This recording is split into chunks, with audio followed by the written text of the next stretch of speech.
लोकसभेची निवडणूक काही दिवसांनी जाहीर होईल, त्यामुळे सर्वच पक्ष तयारीला लागलेत. जागा वाटपाची चर्चाही सुरू आहे. त्यात विरोधकांनी तगडा उमेदवार देण्यावर भर दिलाय. कोल्हापूर लोकसभेचं गणितही तसंच आहे. महाविकास आघाडीकडून छत्रपती शाहू महाराजांना गळ घातली जात असल्याची चर्चा आहे. त्यात नुकतीच शरद पवारांनी शाहू महाराजांची भेट घेतली होती. या भेटीत अनेक गोष्टी ठरल्याचीही चर्चा आहे. याबाबत पहिल्यांदाच शाहू महाराज स्पष्ट बोलले. यावेळी लोकसभा लढवण्याबाबतची त्यांची इच्छा ते लपवू शकले नाहीत. ऑफर आली तर विचार करू असं त्यांनी सांगितलं. त्यामुळे निवडणूक लढवण्याची मनाची तयारीच त्यांनी केली आहे, तसे संकेतच त्यांनी दिलेत. शाहू महाराज नक्की याबाबत काय म्हणाले, ऐका. पण काय सांगू तुम्हाला एक्झॅक्टली आपल्याला या संदर्भात उमेदवारी संदर्भात काय चर्चा झाली का तुमच्यासोबत?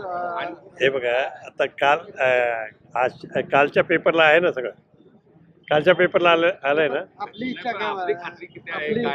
काय आपल्याला निवडणूक लढवायची आहे इच्छा काय आपली?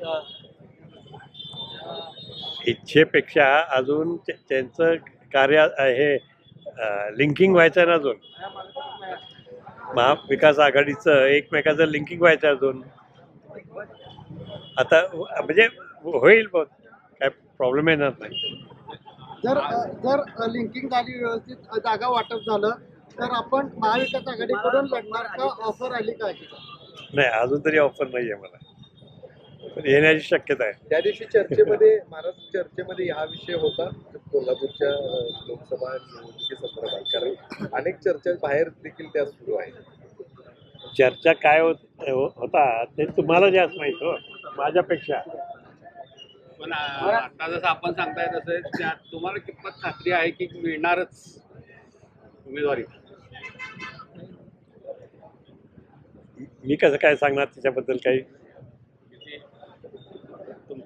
तुमचा अंदाज काय? आमचा अंदाज लोकांच्या मनामध्ये आहे की महाराजांनी उमेदवार करावी आणि निवडणूक लढवावी. सर्वसामान्य मतदाराचं असं मत आहे कोल्हापूरच्या.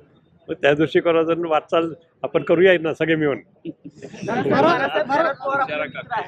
पवारांच्या पक्ष फुटल्यानंतर त्यांना नवीन चिन्ह मिळाले, तुतारी चिन्ह मिळाले. त्यांना तुतारी चिन्ह हे मिळालेलं मिळालं ना. आज शरद पवार गटाला तुतारी चिन्ह मिळालं ना. मिळालंय. नवीन चिन्ह घेऊन कशा प्रकारे वाटचाल असेल, काय वाटतंय? कधी ते तिघांनी ठरवायचं आहे हो.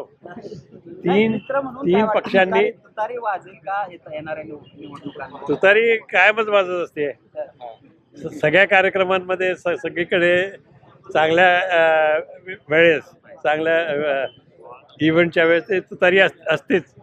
कोल्हापूरची जागा महाविकास आघाडीत शिवसेना ठाकरे गटाच्या ताब्यात जाण्याची शक्यता आहे. शरद पवारही या जागेसाठी आग्रही आहेत. शाहू महाराजांसाठी त्यांना ही जागा हवी आहे, तशी बोलणीही सुरू आहे. त्यामुळे शाहू महाराजांनी थांबा आणि पहा अशी भूमिका घेतली आहे. मग यात जागा वाटप व्यवस्थित झालं तर आपणच उमेदवार असू असे संकेतही त्यांनी दिलेत. आपण आधी जागा वाटप होऊ द्या, मग पाहू अशी भूमिकाही त्यांनी घेतली आहे. मात्र त्यांच्या बोलण्यावरून शरद पवारांनी त्यांना निवडणूक लढवण्यासाठी तयार तर केलं नाही ना, अशी चर्चा कोल्हापुरात रंगू लागली आहे. असं असलं तरी महाराज कोणत्या पक्षाकडून ही निवडणूक लढवतील हे मात्र सस्पेन्स आहे. महाविकास आघाडीकडून लढण्याची त्यांनी इच्छा व्यक्त केली आहे, पण ही जागा ज्या पक्षाच्या ताब्यात जाईल त्या पक्षाकडून कदाचित शाहू महाराज निवडणुकीच्या रिंगणात असतील, अशीच चर्चा राजकीय वर्तुळात आहे. ब्युरो रिपोर्ट, लोकमत.com, कोल्हापूर.